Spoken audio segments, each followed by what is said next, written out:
Hello, I'm back answering more of our viewers' questions, and this question is to do with how to remove the bass or affect the bass within a style on this type of keyboard. The PSR-SX900 is what I've got now, but as you know, this operating system is common to that keyboard, the SX920, the 700, 720, Genos 1 and Genos 2. So all this method I'm about to show you will work on all of those keyboards. So let me just bring you over to the screen here, and in the style section, the style I'm going to use is UK soft rock, and let's start off with its standard settings. And then what I'm going to do, because what this viewer was asking was, how can I take the bass guitar and either lower the volume of it or remove it completely? And there are many ways you can affect it and play around with it, and it's kind of fun. I've been digging into the details here and exploring, and I'll share it all with you because it's fun once you get involved with these things. So this is what it sounds like, UK soft rock.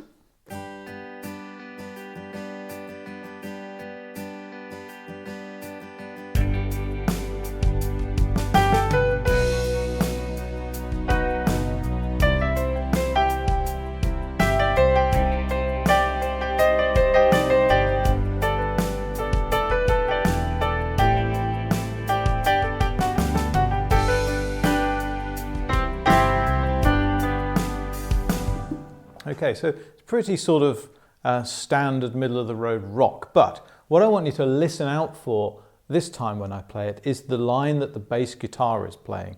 And in order to illustrate this, if you go to the style screen where we've selected UK soft rock, and then we press the mixer button just here, this is where you can see what's going on. But where I think this particular viewer, and you know who you are, was having a few problems, was trying to remove the bass and affect it. But where you need to go is, rather than panel at the top here of the screen, is keep pressing this mixer button and watch what happens. Do you see that it toggles through, going between panel, style 2, through the song and the master. Now the one we need to go to affect the style is, funnily enough, the one called style. And then we need to look at the elements that are making up the style itself. I'm going to play the style again and just look for what's flashing, because that indicates which instruments are playing in the accompaniment.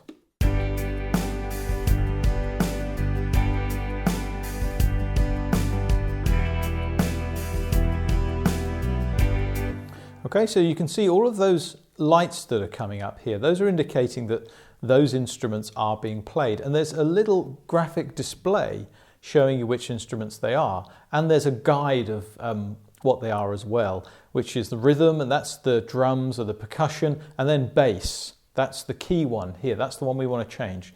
Now first of all, it all corresponds to this line here. So we've got the picture of the bass, the panning as well, it's central at the moment, then the volume just here. So what we can do to start to change this is, firstly, I could take the bass out by pressing exactly where it says bass, just there, and just see that it disappears. Okay, and now when we play the accompaniment, we get this.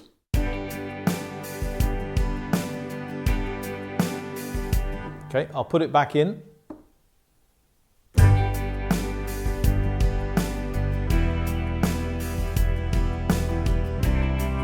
Now, granted, the bass in an accompaniment can sometimes be quite subtle. So if you want to get a really good impression of what it sounds like, you can do this. If you hold down where it says bass, watch what happens. It goes purple. And what that means is that it isolates that particular channel. So now when I play the accompaniment, we'll only hear the bass.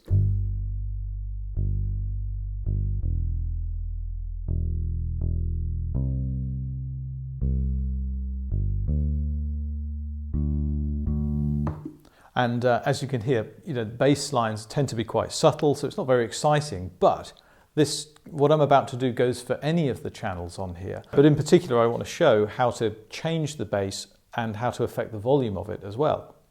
So to go back to having everything activated, I press bass again and everything goes green just here.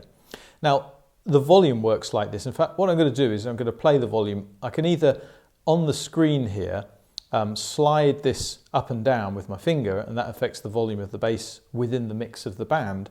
Or I simply select the channel and wheel around the data entry wheel. And I think I prefer doing it that way because, as you've probably noticed, I keep doing this, and this little dialog comes up here, this little box which is asking me what figure between 0 and 127, which is the range of the volume, do I want to use.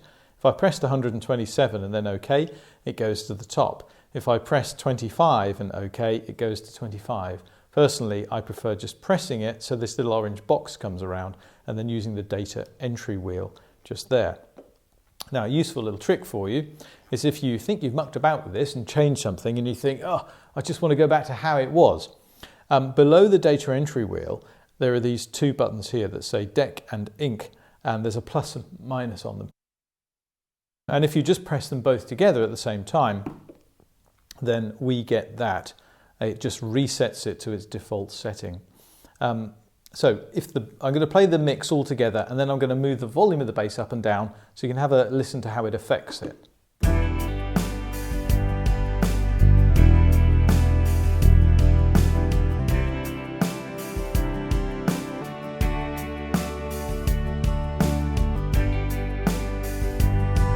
And sometimes that's quite a good way to give your styles your own signature character as well, because you may have seen in recording studios where there are hundreds of dials all lined up on a mixing desk. What a producer will be doing is listening to the recorded track and blending in the various volumes of the different instruments to mix it just how you want. So that the greats like George Martin, Brian Eno, the fella from the Beach Boys, Brian Wilson, that's what they would do, and that's what they would get so fantastically, perfectly blended. But it would be their own signature style as well. So you can make your keyboard different from the next person's SX900 by doing that with all the styles and then saving them. But the next thing I want to show you is how to revoice the style as well. Because where this little image is of a bass guitar, that's the standard bass that's within this style. It's the default one. But if I press that image, watch what happens. It actually takes us to the voice category and allows us to revoice it.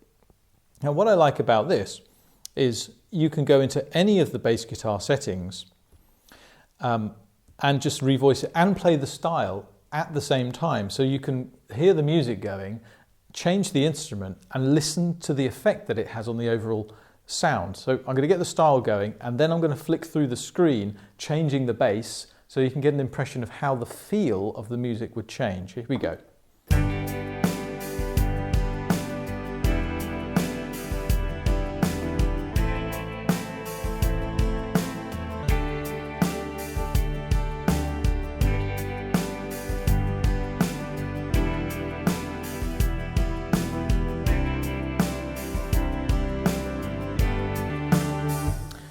Now, because this is quite a basic style, the bass line is not particularly inspiring, at least not on the C variation.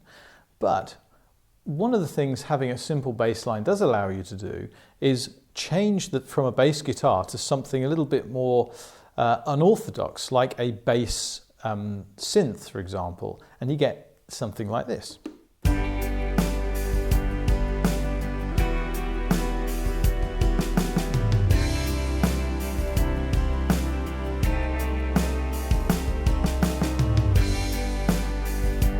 So can you hear that? If I go to the mixer and I isolate it, this is what that sounds like.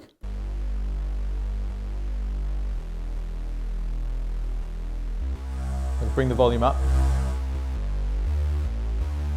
And now I'm going to bring everything in.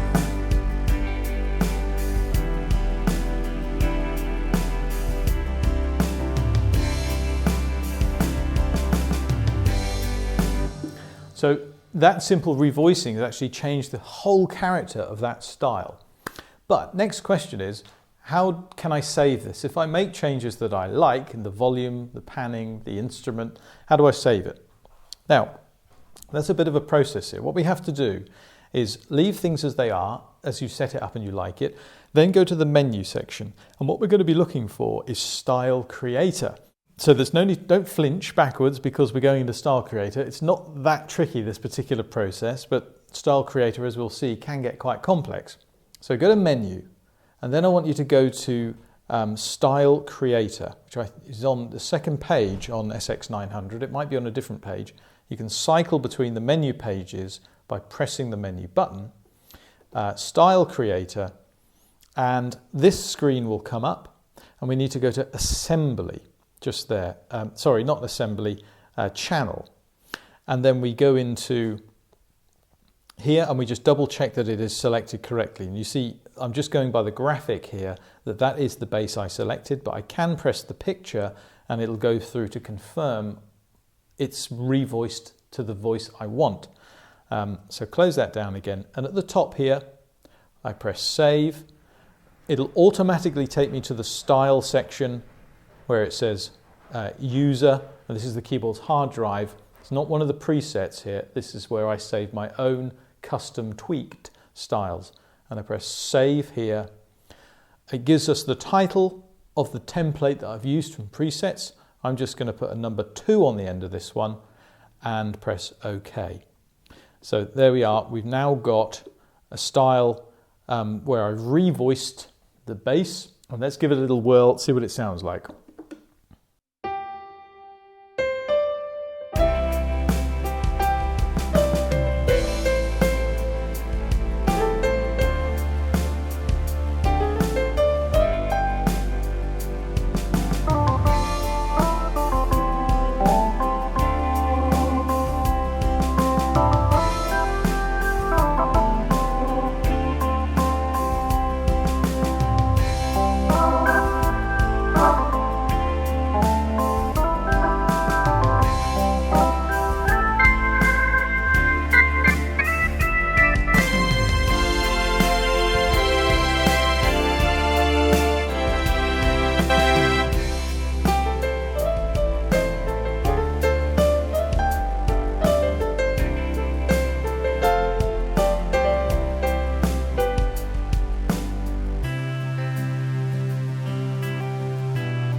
So there we go. That's taken a template style there, and we've removed the bass, shown how to isolate the bass, revoice it, change the volume, and then save it if we like what we've done to change it. And if we go into Style now, where you will then find your saved style, your custom-made style, is in the User section, not Preset. If we go over to User, we'll see UK Soft Rock number 2. That's saved exactly as you saw me set it up in that video. Hope that's been useful to you viewers and players of these keyboards out there. And I want your questions, please. So can you leave what's bothering you about your keyboard, any brick walls you're running into, anything you want to know how to work on your keyboard like this, whether it's an SX900, 920, 700, 720, Genos 1, Genos 2. Leave your questions in the comment section below, and I'll do my very best to make a video covering it and explaining it to you. Thanks very much for watching, and I'll see you in the next one. Bye-bye.